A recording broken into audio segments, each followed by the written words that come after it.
Boa noite a todos. Sejam todos muito bem-vindos.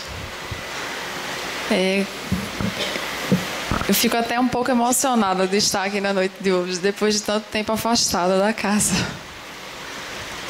E assim, realmente é uma sensação de estar em casa. E eu gostaria que todo mundo desfrutasse desse mesmo sentimento. Porque é isso que esse lugar representa, a nossa casa. É um momento de reflexão pessoal e coletiva, onde a gente pode se sintonizar com algo muito maior do que a pequenez das nossas vidas. E o tema de hoje é materialismo. Você também lembrou aqui que nessa época do ano é um assunto muito pertinente, né? E o nosso livro dos Espíritos, e eu volto a dizer, o meu livro preferido de toda a codificação, pelos esclarecimentos que ele dá, nas questões 148, 147 e 148, aborda sobre o assunto de forma muito, até com direito a uma reflexão mais aprofundada. E a pergunta 147 é a seguinte. Eu vou ler porque acho que nem todos têm a oportunidade de fazer a leitura do Livro dos Espíritos, às vezes em casa. E a reunião é um bom momento para a gente se familiarizar com essa codificação que é tão rica em conhecimentos. Porque os anatomistas, os fisiologistas e, em geral, aqueles que se aprofundam nas ciências naturais, são, com frequência, levados ao materialismo. E os espíritos nos respondem. O fisiologista narra tudo aquilo que vê. Orgulho dos homens que creem tudo saber e não admitem que alguma coisa possa ultrapassar os seus conhecimentos. Sua própria ciência os torna presunçosos. Pensam que a natureza não pode ocultar-lhes nada. E a 148 vem complementar: não é de lamentar que o materialismo seja uma consequência de estudos que deveriam, ao contrário, mostrar ao homem a superioridade da inteligência que governa o mundo. É necessário concluir que eles são perigosos? E eles nos respondem: não é verdade que o materialismo seja uma consequência desses estudos.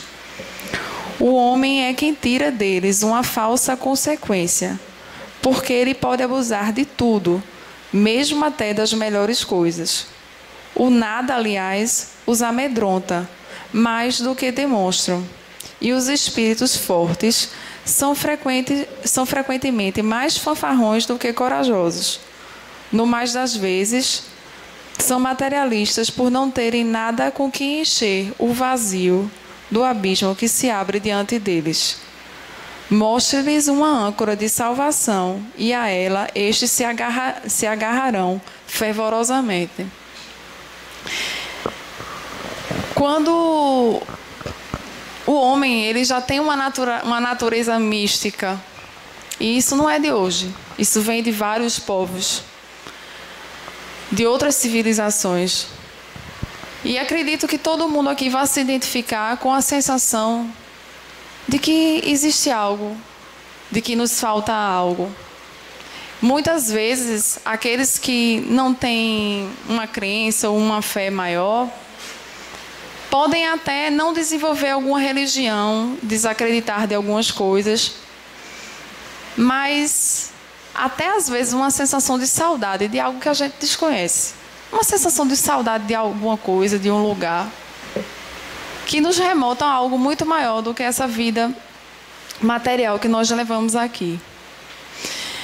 Quando nós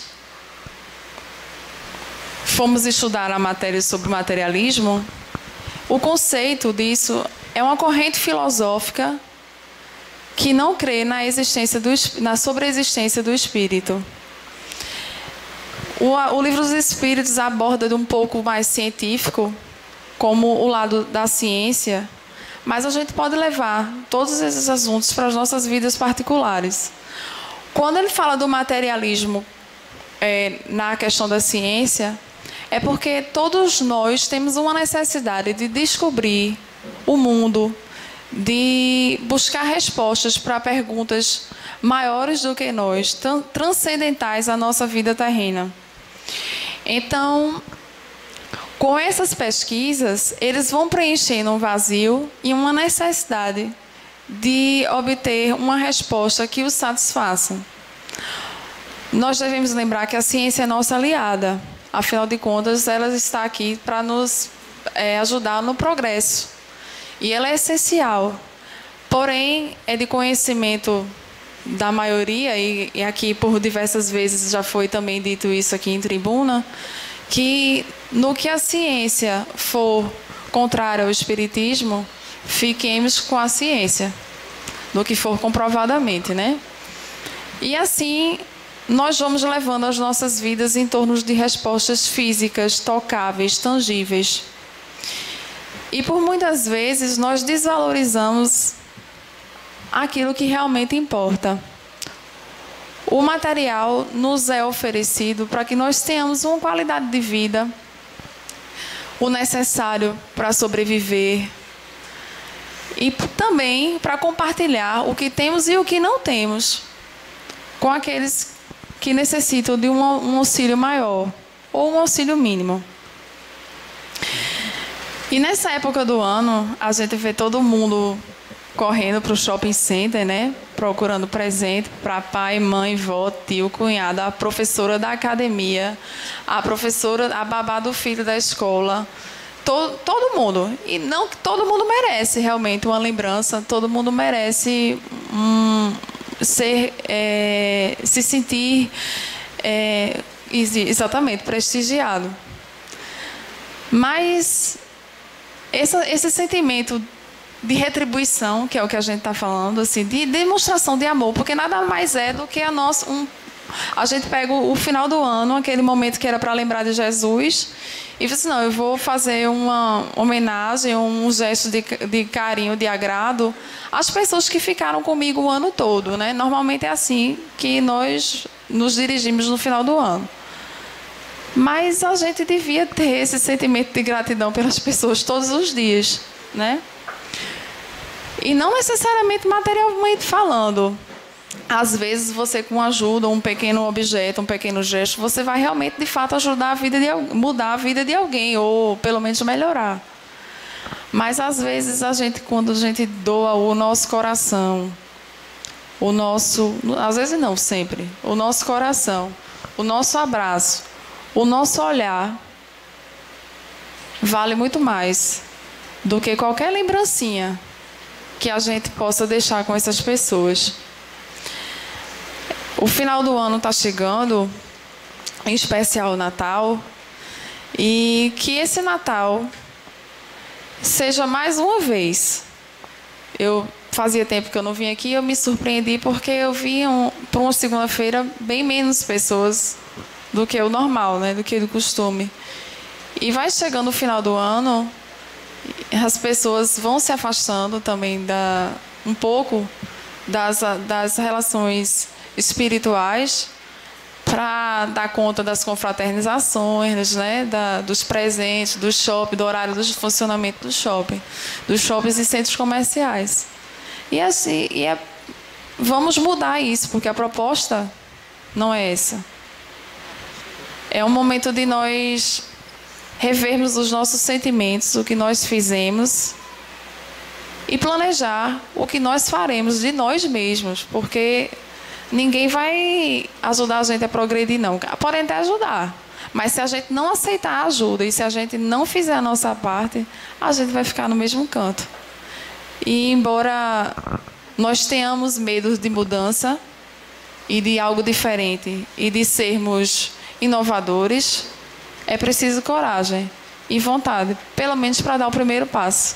Então, que vocês continuem em busca do conhecimento e de um melhoramento pessoal, de forma que nós também possamos mudar um pouco, não só a nossa história em casa, mas também a nossa comunidade, o nosso trabalho, porque é de pouquinho que a gente consegue uma grande mudança.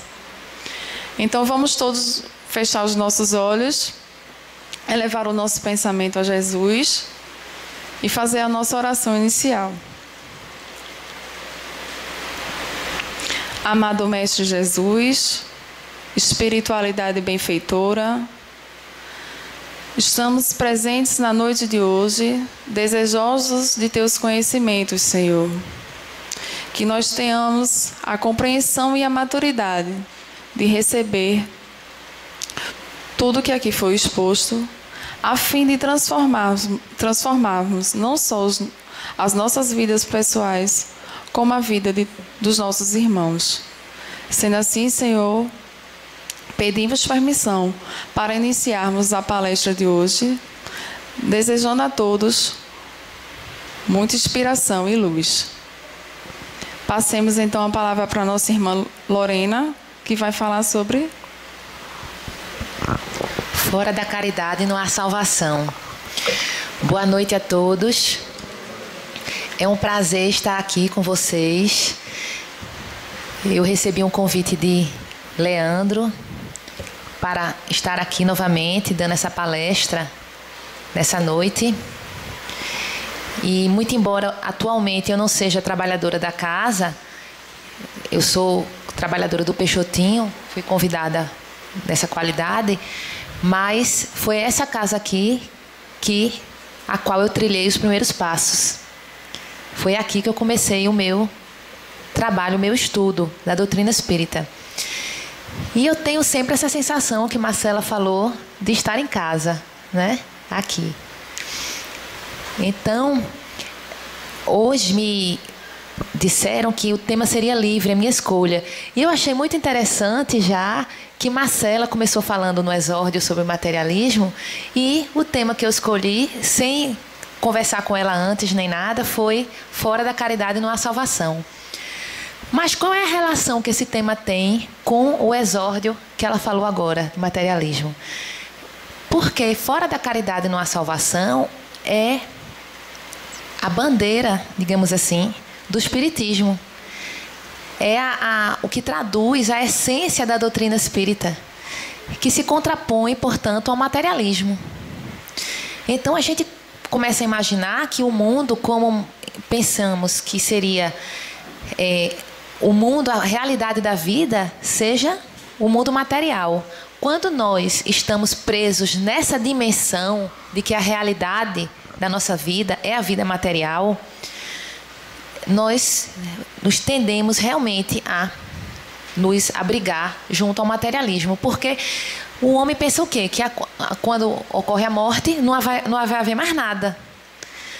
No entanto, o que se dá é exatamente o contrário. A verdadeira vida é a vida espiritual. A vida material é uma vida transitória, permeada de valores transitórios, passageiros. Tudo que existe na Terra é passageiro. Você não vai ficar com seu carro, com sua casa, com seu cargo, nem mesmo com seu corpo. Porque tudo que você recebe, na verdade, é uma ferramenta para facilitar o seu progresso. A Terra é uma escola, é uma grande escola.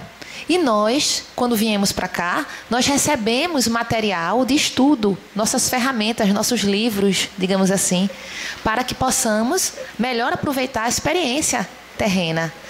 Então, nós não podemos nunca perder esse foco de que a nossa verdadeira vida é a vida espiritual.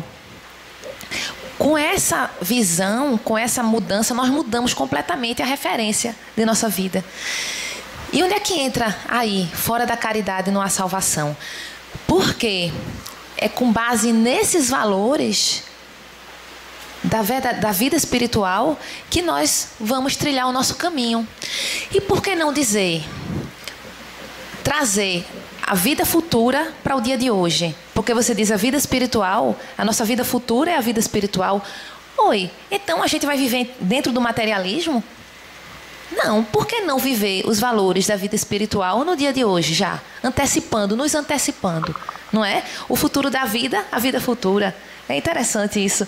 Então, por que não trazer para hoje, para o presente, e viver esses valores espirituais, né? Fora da caridade não há salvação. Eu gosto de começar falando da forma como está no Evangelho, que esse capítulo ele é aberto com um trecho bíblico de Lucas, né, capítulo 10, versículo 29, e que se fala da tão conhecida nossa parábola do bom samaritano. Nessa parábola, o que ocorre? O doutor da lei pergunta a Jesus o que é, dentro dos ensinamentos, o mais importante. Ele queria, na verdade, colocá-lo numa situação assim, de contradição ou de dificuldade. Aí Jesus fala, amar a Deus sobre todas as coisas. E o segundo mandamento seria amar o próximo como a ti mesmo. E aí o doutor pergunta a ele, quem seria teu próximo? E Jesus começa falando sobre a parábola do bom samaritano. Começa a contar a história daquele que saiu, né, do viajante que sai, indo em direção a Jerusalém, e passa por ele o sacerdote, passa por ele o levita, e quem o acode? Ele é atacado por ladrões, então essas pessoas passam por ele e não notam, não percebem, nem sequer percebem. Não é questão de olhar, não, é não perceber. E quem é que percebe a necessidade dele? É o samaritano, que vai e o acolhe.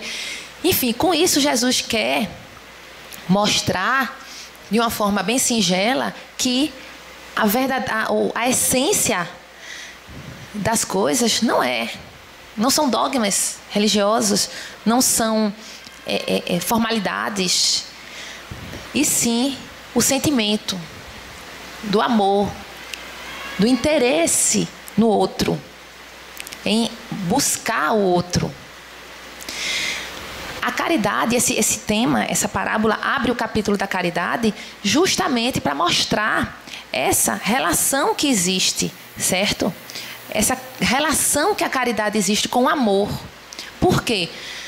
Se todos nós somos filhos de Deus, todos somos criados por Deus. Então, quando nós criamos alguma coisa, todos já criaram alguma coisa aqui. Nem que seja um trecho, um texto, um escrito, uma pintura, ou uma ideia. Quando você cria alguma coisa, você deixa uma parte de você naquilo que você cria. Você deixa algo seu naquilo que você cria. Não podia ser diferente com Deus. Quando Deus criou as criaturas, Ele também deixou uma centelha, uma parte dele nas criaturas. Então, o que a gente chama centelha divina, que existe em cada um de nós. Então, se você ama o próximo, você está amando Deus, porque você está amando a criação divina. Você está amando Deus. Então, por isso que existe a relação do amor com a caridade, porque você está amando o seu próximo. O mandamento maior seria aí o amor. A caridade e a humildade é o resumo de toda a moral de Jesus. Por quê? A caridade se contrapõe diretamente com o quê? O que é que vocês imaginam? Com uma das maiores imperfeições que existe no homem, que é o egoísmo. E a humildade com o orgulho. Se contrapõe com orgulho. A palavra humildade, o radical dela, vem de humus, que significa semear, não é? Fertilizar. Então, a pessoa que tem humildade pensa mais no outro do que em si mesmo. Por quê? Porque você procura fertilizar o outro, não é? Trazer algo para o outro. Vem dessa palavra humus. Por isso que de todos os ensinamentos de Jesus, a caridade e a humildade são a moral que mais nos mostra relevante. E aí, seria a caridade, nesse contexto, se mostra como a única condição para alcançar a felicidade. Observem que não é mais uma condição, e sim a condição, a única condição. essa parábola que você vai amar o próximo. Nós não podemos amar a Deus sem praticar a caridade. A caridade é o caminho para se chegar a Deus. Trata-se de uma virtude ativa. Trata-se de uma virtude ativa. Há quem diga que a caridade é o amor em movimento, porque você está movimentando as forças da natureza, as suas forças interiores, o seu amor que existe dentro de você, no seu âmago, na sua essência. E com essa orientação, o homem jamais se perderá. Praticando na prática da caridade, o homem jamais se perderá. E também, como se faz a caridade? Qual é o caminho? Simplesmente fazer o bem. Não há erro em fazer o bem. Quando você faz o bem, você sempre acerta. Por isso a importância do médium, assim, que esteja trabalhando, o fato do médium estar trabalhando na mesa mediúnica, não o isenta de realizar trabalhos da caridade, de praticar a caridade. Por quê? Porque aí muitas vezes mora o perigo, porque ele fica mais vulnerável ao assédio dos espíritos que estão inferiores, que não estão satisfeitos com aquele trabalho. A caridade é um escudo, é uma armadura que vai blindar. Porque através da caridade ele vai desenvolver o sentimento nele e elevar a vibração do seu coração, da sua alma. E ficar numa posição menos vulnerável, numa posição menos acessível a essa espiritualidade negativa. Sempre é o caminho, não há como você se perder nesse caminho. A felicidade na Terra, e nós falamos aí de alguns pontos importantes. Falamos da orientação para você não perder o caminho, falamos de fazer o bem e falamos de felicidade. Vamos falar de felicidade se a Terra, como sabemos, é um planeta de expiações e penas, não é? Sabemos, como Jesus mesmo disse, a felicidade não é desse mundo. Como é que vamos falar em felicidade? Porque justamente quando você começa a prática do bem, você começa a realizar esses pequenos atos que até Marcela falou, você vai sentir-se bem com o que você está fazendo. É o que eu falei. Você trazer para o presente a vida futura. Porque se a felicidade nos está reservada à vida futura, que é a vida espiritual, a espiritualidade, por que não trazermos ela para hoje? Quando nós começamos a prática da caridade, assim, diretamente mesmo, se voluntariando no trabalho, você tem uma dificuldade inicial, mas depois você passa a gostar daquilo. E aquilo passa a ser parte da sua vida. Isso falando numa caridade material mais direta, né? Então, assim, você vai começar a desenvolver esse sentimento e você começa a encontrar a felicidade em servir. Quando você começa a ser feliz, a sentir-se bem em servir ao próximo, porque quando Jesus veio para a Terra, uma das coisas mais importantes que ele ensinou foi que ele mesmo não veio para ser servido, ele veio para servir. No momento que ele vai e lava os pés dos apóstolos e sempre se coloca nessa posição, ele está mostrando que nós devemos servir e não ser servidos, não buscar ser servidos. Quando você começa a desenvolver esse sentimento e o gosto por servir, você encontra felicidade. Porque você passa a estar satisfeito com o que você está realizando. Eu coloquei aí uma pergunta do Livro dos Espíritos, pertinente ao nosso tema, que diz assim: para agradar a Deus e assegurar a sua posição futura, bastará que o homem não pratique o mal? Então basta que a gente não pratique o mal? O que é que a gente acha? Será que a gente se ninguém fizer, se você não fizer mal a ninguém, isso está suficiente para você garantir a posição futura? Aí o Espírito responde que não. Cumpre-lhe fazer o bem no limite de suas forças, porquanto responderá por todo o mal que haja resultado de não haver praticado o bem. Então, a omissão, não praticar o mal, lógico, não resta dúvida que é muito positivo, mas a omissão em praticar o bem é algo que nós não podemos realizar. Nós devemos ter uma conduta ativa, praticando o bem. Porque quando você deixa de praticar o bem e uma pessoa sofre alguma coisa porque você deixou de praticar o bem, você está indiretamente praticando o mal. E a outra pergunta é, a pergunta número 643, a seguinte, que diz assim: haverá quem, pela sua posição, não tenha possibilidade de fazer o bem? Você diz, não, eu não posso, tenho poucos recursos, eu não tenho condições, eu vivo numa situação muito precária, eu já estou precisando. Muita gente, quem é que nunca encontrou alguém assim, que tem essa visão de que sempre está se vitimizando, sempre se coloca numa posição de vítima, sempre acha que o mundo conspira contra ela, sempre acha que ela que é a sofredora, que, enfim, que está em dificuldade, e sempre fica demandando dos outros. Sempre fica demandando dos outros. Nós temos que pensar que nós só recebemos aquilo que damos. Se você quer receber flores, o que é que você deve fazer? Dar flores. Então, o primeiro ponto de partida é fazer o bem.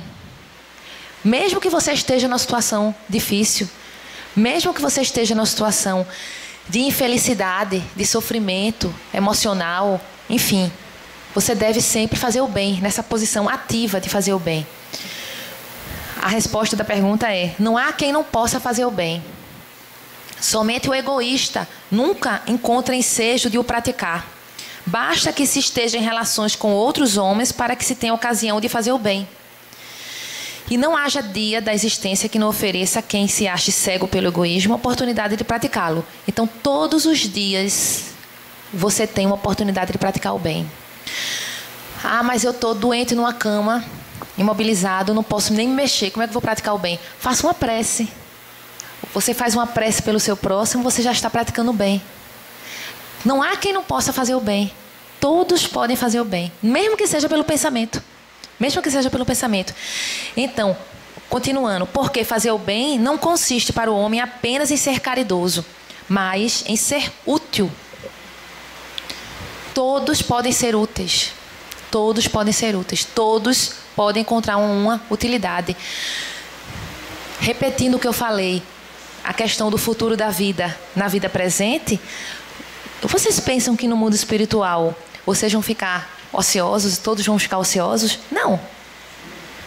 No mundo espiritual se trabalha, e se trabalha muito. Todos têm uma utilidade. Então, por que não encontrar uma utilidade agora? Não é? Então, não, mas eu não trabalho, eu estou ocupada, eu tenho problemas em casa. Arranje um tempinho para fazer o bem, para vir ajudar as crianças aqui, vem para uma festa das crianças, vem ajudar a entregar os presentes, ou vem ajudar a servir as comidas, sempre naquela ideia de servir. Sempre você pode servir um vizinho, um amigo, um rapaz que abastece o carro, o motorista do ônibus, sempre você tem uma pessoa que você pode servir. Não há quem não possa servir, porque isso é próprio da socialidade humana. Nós vivemos em sociedade. Então, estamos sempre expostos uns aos outros, convivendo uns com os outros. A doutrina espírita se mostra, nesse contexto, como uma catalisadora de virtudes humanas. O espiritismo é um catalisador das virtudes no momento em que traz uma proposta de colocar o homem numa posição melhor. Traz uma proposta de melhoria.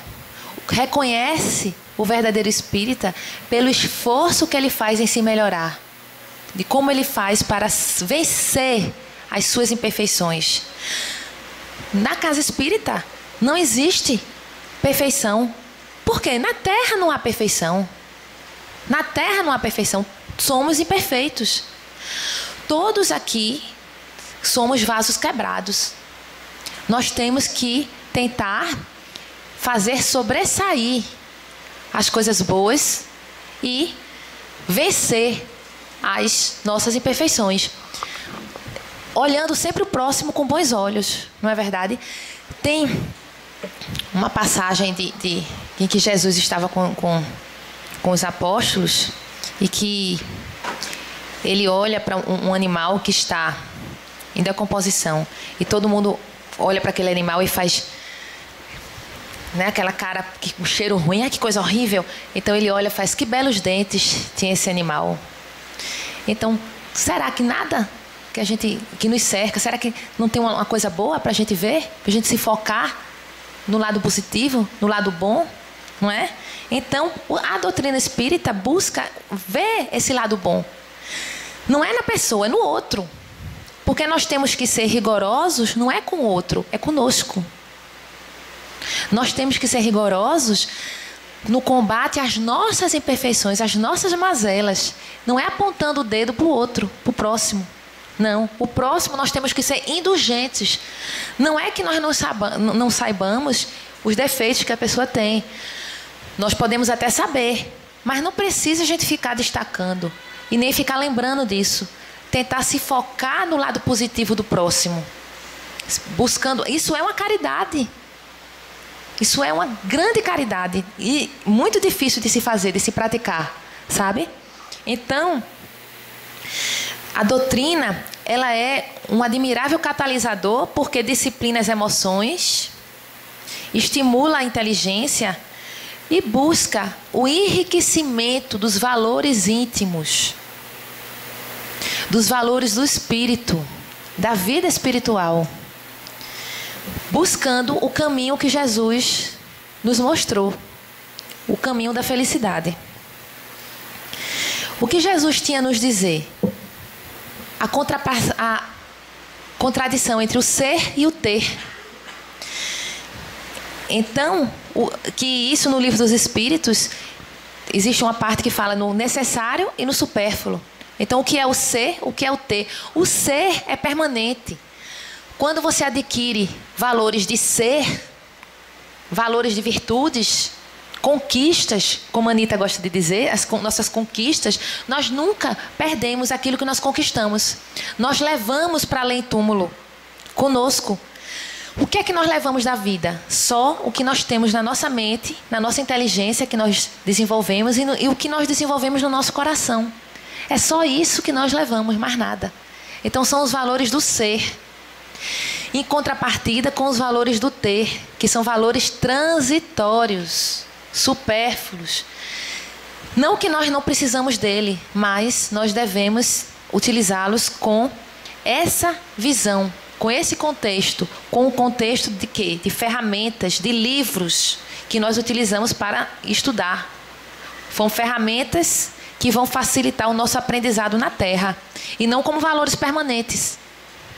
Nós não podemos olvidar, não podemos esquecer nunca essa linha de pensamento para não perdermos, não nos perdermos. Então, o que é mais importante? Eu coloquei aí, ser bom, ser nobre, ter paz, ser paz. Não é só ter paz, é ser paz. É você desenvolver aquela serenidade dentro de você, que a doutrina espírita ajuda, não tenha dúvida, quando ela mostra a razão filosófica da vida. Mostra a razão pela qual estamos aqui.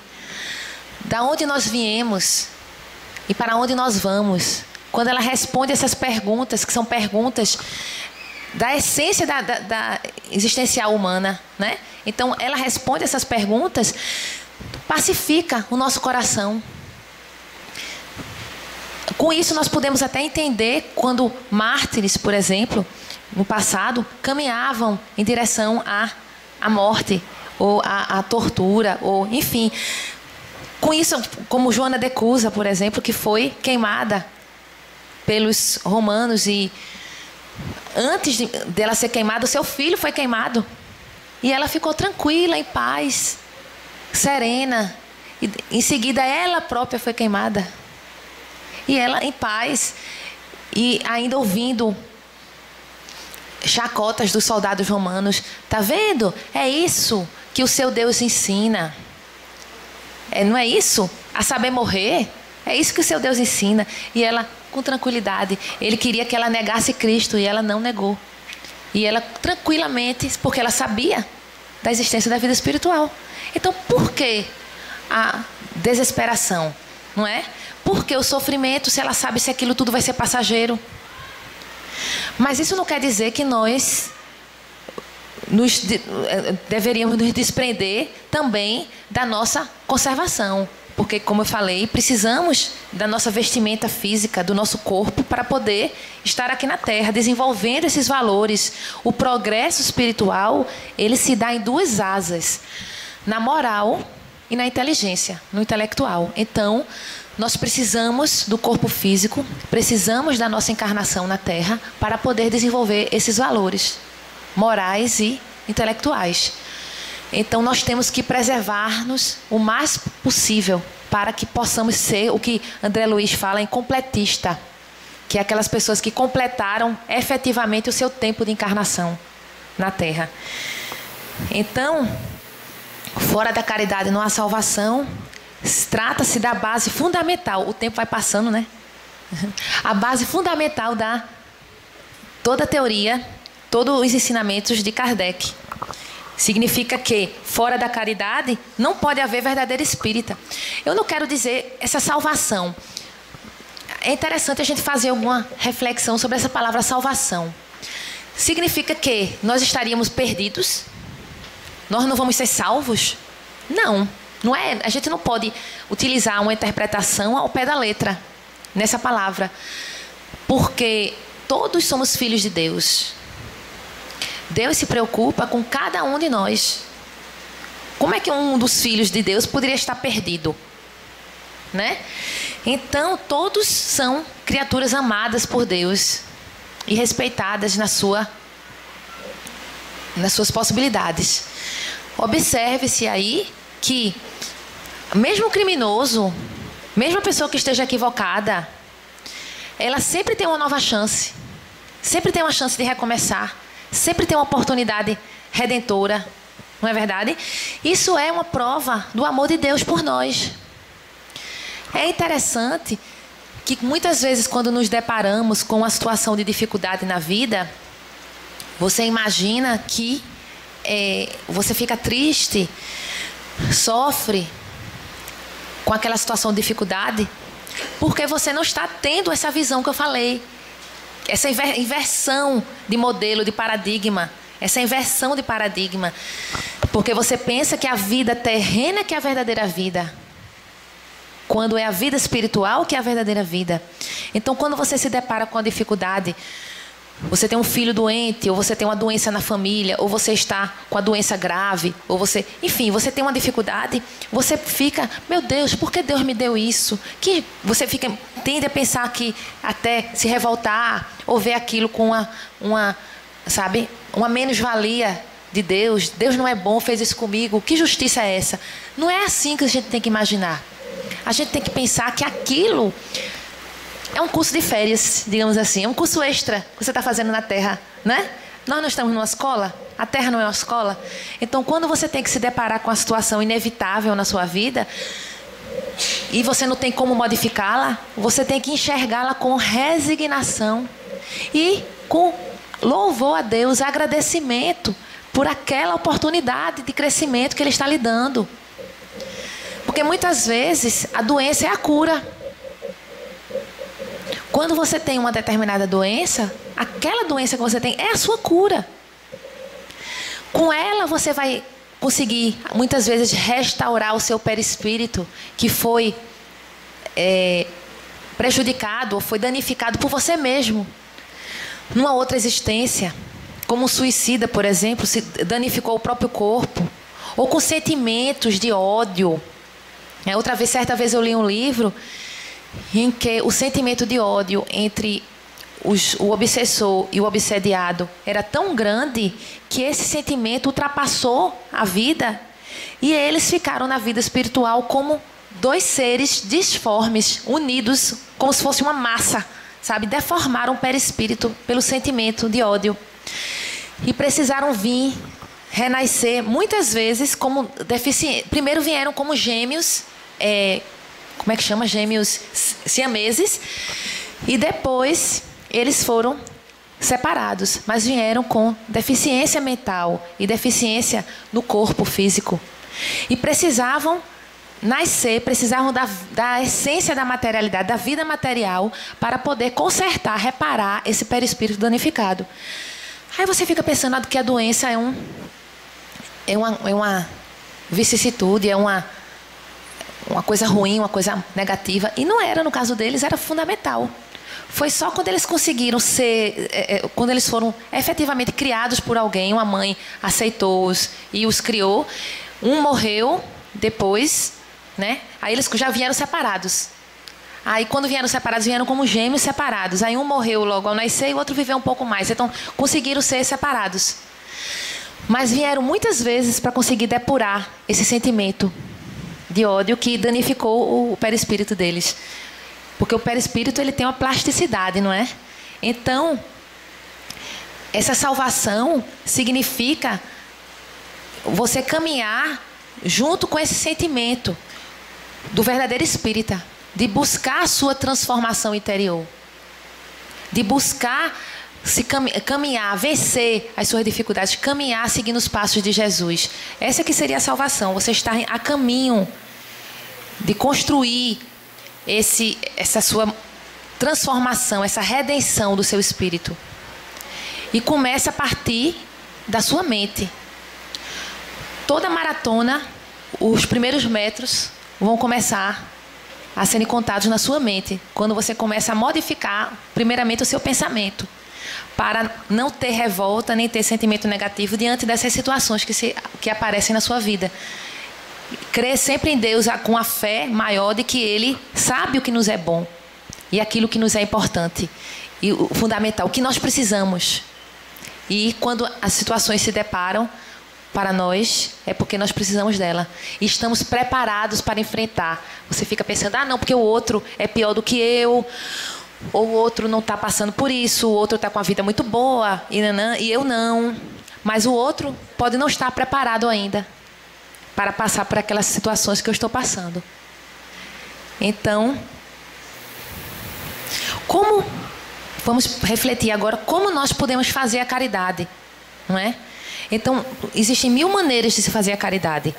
No capítulo 13, item 10 do Evangelho segundo o Espiritismo, se fala que você pode praticar a caridade por pensamento, como eu já falei, com uma simples oração, né? Por palavras. Você dá um conselho benéfico, ou até ouvir simplesmente o outro. Muitas vezes você está praticando a caridade só sentado ali ouvindo o que a pessoa precisa falar. Você não precisa dar uma palavra sequer, basta ouvir. Por ações, quando você oferece um sorriso, um gesto afetuoso, ou, como eu falei agora, ouvir simplesmente o próximo. Então, existem 1000 formas de fazer a caridade. E a caridade não é só a caridade material. Certa vez eu estava conversando com uma colega do meu trabalho, de um dos trabalhos que eu realizo, e eu falei assim, que bom que você também é espírita, você pratica caridade, você trabalha em alguma coisa, alguma obra? Não, eu dou esmolas. Aí eu fiquei assim, olhando, como assim? Ela fez, não, eu dou um valor, eu pago um valor e lá eles fazem o trabalho. E eu fiquei pensando, será que é isso só, a caridade material? Será que a caridade é só você pagar uma conta? Essa é a caridade mais fácil que se tem a fazer. A caridade mais difícil é aquela que você desprende seu tempo, desprende o seu sentimento pelo próximo, em que você se propõe a servir o próximo. Essa que é a caridade mais difícil, porque implica uma mudança íntima. Implica em você cultivar a humildade e a sensibilidade de perceber os problemas dos outros, não é? Então, fora da caridade não há salvação. Eu coloquei aí um trecho que esse tema é muito vasto. Eu estava analisando no Evangelho, tem pelo menos uns 4 capítulos que falam diretamente de caridade. E que é o título do capítulo é caridade. Só que também tem outros subtópicos em outros títulos, né? Então, pelo adiantado da hora, eu vou dar uma corridazinha. Então, esse trecho aí é de Paulo. do apóstolo Paulo. Ele diz: meus filhos, na máxima, fora da caridade não há salvação, estão encerrados os destinos dos homens na terra e no céu. Na terra, porque à sombra desse estandarte eles viverão em paz, e no céu, porque os que a houverem praticado acharão graças diante do Senhor. Então, essa divisa é o facho celeste, a luminosa coluna que guia o homem no deserto da vida, encaminhando para a terra da promissão. Então, quando você começa a cultivar esses valores, você está trazendo a essência da vida espiritual para a sua vida terrena, para o seu dia de hoje. E a felicidade existente também na vida espiritual, trazendo para o dia de hoje. A caridade pode se dar de várias formas. Você pode praticar a caridade perante a família, perante a comunidade, perante o necessitado e também, por que não, perante nós mesmos. Eu vou falar rapidamente de cada um deles. A caridade perante a família. Tem muita gente que fala assim, que na rua, sempre tem alguém conhecido que na rua é uma coisa, é muito bom, é muito bondoso, e dentro de casa é um tirano. Não é verdade? Quando a gente não pode esquecer que é na família que começa o nosso compromisso espiritual, é dentro de casa. E é o lugar mais importante ainda, porque nele não há o verniz do convívio da sociedade, que você tem que, muitas vezes, se apresentar no exterior. Dentro de casa você está mais à vontade, na intimidade do lar, você não tem esse verniz. Então, é lá que você tem que praticar realmente a caridade. São aqueles que vêm como seus familiares, muitas vezes aqueles espíritos que você tem mais compromisso, que você precisa se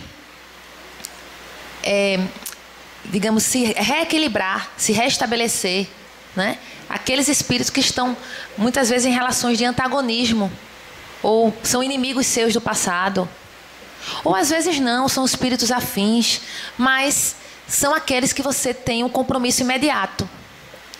E você esquece. Quando se fala em caridade, você fala em caridade na comunidade, você fala em praticar caridade no centro espírita, mas esquece da sua casa. E como você praticaria a caridade? A primeira palavra é o perdão. Você perdoar as ofensas do dia a dia, pequenas situações da rotina do dia a dia, que você guarda rancor. Quantas famílias divididas, quantos muros construídos numa casa, não é? Quantos pais sem falar com os filhos, filhos sem falar com os pais, mães brigadas com os filhos, cônjuges que não se falam. Então, quantos muros existem? O perdão, com o perdão você constrói uma ponte. Mesmo que você não queira ficar conversando naquele momento com a pessoa, mas você construiu uma ponte. Quando passar o sentimento de animosidade ou o sentimento negativo, você vai deixar uma ponte para reconstruir, restabelecer o relacionamento, não é? E quem é que não precisa de perdão? Outro dia eu estava falando com uma aluna que teve um desentendimento com seu namorado, e eu dizendo a ela: como você não pode perdoar ele? Quem é que aqui nunca errou? Será que você também não errou? E será que você também não precisa ser perdoada? Será que não existe ninguém no mundo que você não precise pedir perdão? E ela ficou assim pensando. Ela: meu Deus, nunca ninguém me falou isso. Ao contrário, todo mundo diz: não perdoe ele não perdoe. Ao contrário, as pessoas não falam. Ela ficou assim. E ela doida para ouvir isso, né? Eu acho que ela queria perdoá-lo, mas a sociedade traz aquela vingança, né? Aquele sentimento, enfim. E aí você vai para a tolerância. Tolerar as imperfeições alheias. Procurar ver o lado bom das pessoas, como eu falei no início aqui, não é? A atenção pelo outro, ouvir, o diálogo, a conversa, o respeito pelo outro. Muitas vezes ele necessita que você converse com ele, que você escute ele, não é? E em casa, você vai escutar o outro na rua, porque você não vai escutar os seus em casa, A renúncia, muitas vezes você tem que renunciar. Desejos seus, ou prazeres materiais até, em prol do dever. Tem um livro muito interessante que eu sugiro a leitura, que chama-se Renúncia, que é uma das encarnações de Emmanuel, que fala, ele era um padre nesse livro, e ele convive com uma moça chamada Alcione, nesse livro. Depois de, se não me falha a memória, 50 anos depois. Tem há 2000 anos que ele era o senador, 50 anos depois ele era um escravo, e aí ele vem como padre. Ele é professor dessa moça Alcione. E ela abre mão de tudo na vida dela em prol da família. Porque ela defende o dever. O dever vem em primeiro lugar. Como eu falei, o compromisso maior são com aqueles que vieram sob a sua guarda, ou vieram na sua casa, no seu lar. Nós temos a caridade perante a comunidade, que é você ultrapassar os limites da remuneração. Tem pessoas que só fazem qualquer coisa por dinheiro, mesmo que seja da sua profissão. Eu sou advogada, Marcela também, então você vai dizer assim, eu só vou... Você vai atender uma pessoa, patrocinar uma causa, eu vou dizer, não, eu só vou fazer, tem que botar o dinheiro logo na frente. Não é, Josi? Botar logo o dinheiro. Não pode. Então você tem que pensar, primeiro, no trabalho que você vai realizar. Mas então como é que eu vou viver? Tem que ter um equilíbrio. Você não pode ficar focada só no dinheiro, né? Tanto no seu trabalho, mas às vezes você tem que ajudar um colega de trabalho. Você, não vou ajudar não, que eu não vou ganhar nada com isso. Não pode ter essa visão materialista só. Isso é caridade, você ajudar um colega que está em dificuldade no trabalho. Às vezes um colega que entrou agora no trabalho, novato, que precisa de alguém que o oriente, né? De ajuda, de acolhimento, né? E aí vem aquilo que eu falei, o empenho em servir. Então, na comunidade você pode, tanto no seu trabalho como em qualquer lugar, você está sempre à disposição para servir ao próximo. E nós temos aquele que necessita. Porque a caridade, a gente pensa, a princípio, que a caridade é só com o necessitado. Mas não é. Nós vimos agora que nós temos a dimensão da caridade perante a família e perante a comunidade. Que muitas vezes você olha e diz, não, essa pessoa não precisa de nada, mas precisa. O colega seu que chega para trabalhar no local do seu trabalho novo, precisa que você acolha ele, que você dê a mão a ele, mas você olha para ele e você não enxerga nele um necessitado propriamente dito, né? Mas ele é uma pessoa que precisa que você pratique a caridade. Então, a caridade perante o necessitado, eu coloquei um pequeno trecho aqui, dito por Cáritas, que foi uma mártir no primeiro século da era cristã, e ela coloca no Evangelho segundo o Espiritismo, no capítulo 13, o item 13, ela coloca assim: chamo-me caridade, sou o caminho principal que conduz a Deus. Segui-me, porque eu sou a meta a que vós todos deveis visar.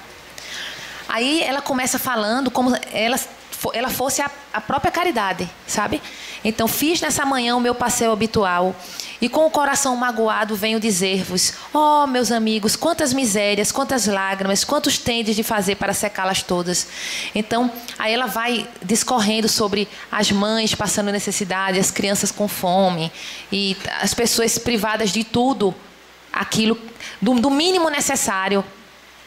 Então, quantas pessoas, quanto sofrimento que você tem. Então, certa vez a gente estava conversando até pelo Facebook, não sei se Marcela lembra, eu e Marcela com um amigo nosso, discutindo sobre a Terra. Ele falando que na Terra, que aqui vai demorar muito para chegar no mundo da regeneração, porque tem tanta pobreza, tanta coisa, tanto sofrimento. Aí eu falei, não. Ele até ficou, acho que ele ficou meio abusado, né? Assim, não, eu acho o contrário, porque a Terra é uma excelente escola, porque tem muita coisa para ser feita.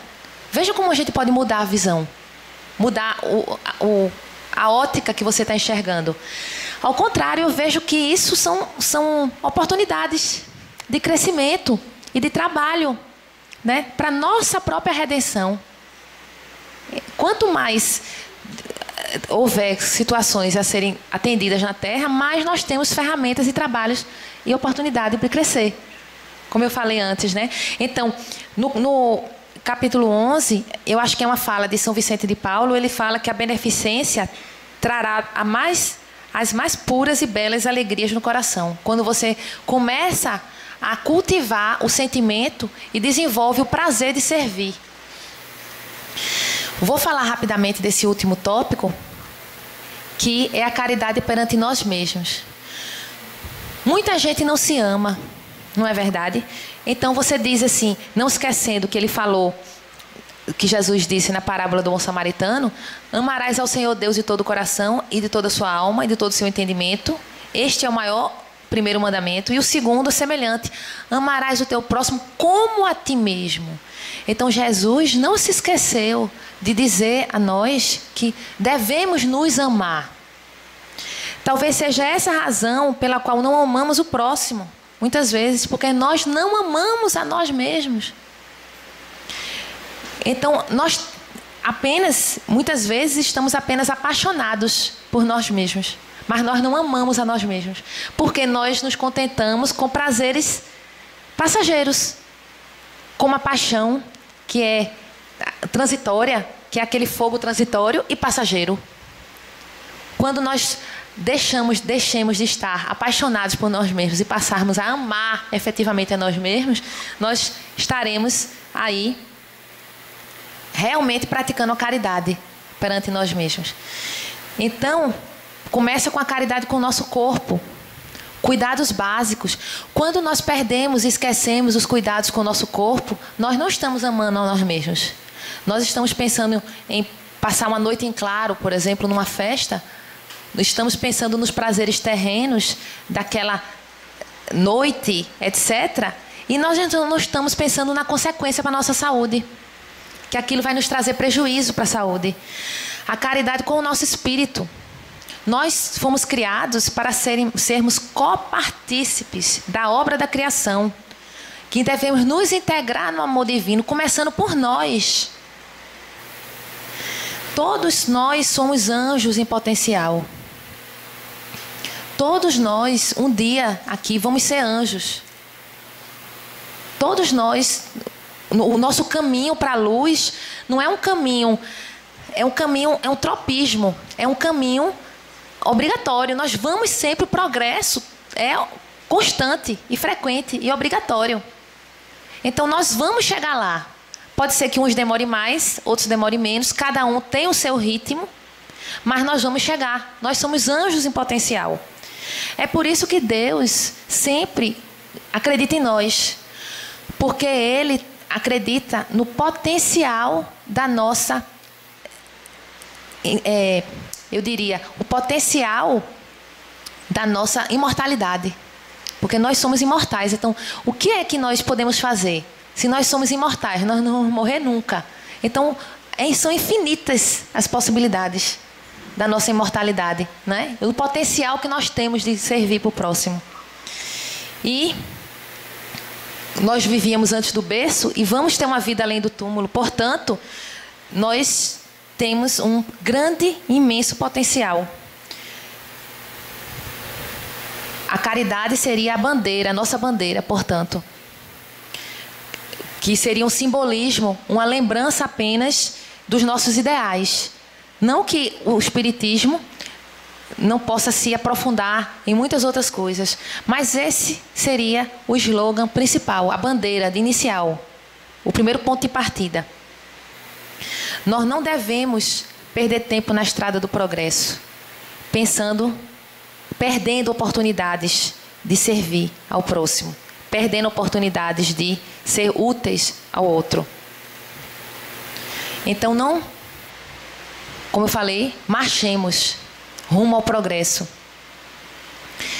Eu gosto de sempre terminar com a fala de Castro Alves no livro Parnaso do Além Túmulo, que é exatamente esse tema: marchemos. Então ele diz assim: há mistérios peregrinos nos mistérios dos destinos que nos mandam renascer. Da luz do Criador nascemos, múltiplas vidas vivemos, para a mesma luz volver. Buscamos na humanidade as verdades da verdade, sedentos de paz e amor. Em meio aos mortos-vivos, somos míseros cativos da iniquidade e da dor. É a luta eterna e bendita em que o espírito se agita nas malhas da evolução. Oficina em que a alma presa forja a luz, forja a grandeza da sublime perfeição. É a dor que através dos anos, dos algozes dos tiranos, anjos perfeitos faz, transmutando os neros rudes em arautos de virtudes, em mensageiros de paz. Tudo evolui, tudo sonha, na imortal ânsia risonha de mais subir, de mais galgar. A vida é luz, é esplendor, e Deus é todo esse amor, e o universo seu altar. Um excelsa voz ressoa, no universo inteiro ecoa, para frente caminhai. O amor é luz que se alcança, tende fé, tende esperança, e para o infinito marchai. Uma boa noite a todos. Vamos à nossa prece de encerramento.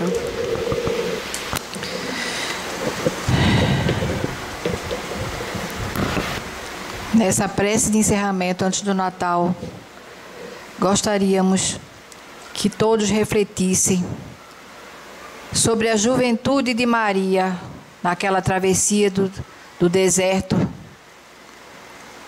à noite, em cima de um burrico. A ansiedade daqueles 9 meses quase chegando. Uma jovem de 17 anos, porque ela não teve Jesus assim que ela casou. Ela casou aos 15 e aos 17 ela teve. Imaginemos a quantidade de espíritos divinos maravilhosos que os acompanhavam nessa peregrinação. Jesus, filho de José materialmente e de Maria, mas extremamente amado por Deus, nosso Criador. Nas nossas comelanças natalinas, que são tantas, vamos imaginar a beatude que é ter tido Jesus entre nós, feito homem, para que possamos ser mais caridosos, mais prestativos, mais pacientes, mais benevolentes. Que Jesus nos abençoe, que Maria, na sua infinita misericórdia, nos ampare e interceda junto ao seu Filho por nossas misérias ainda tão grandes. Feliz Natal a todos e que assim seja.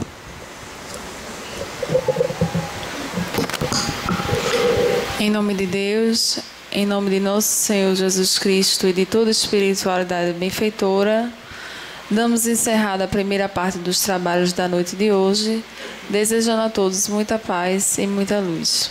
Que assim seja.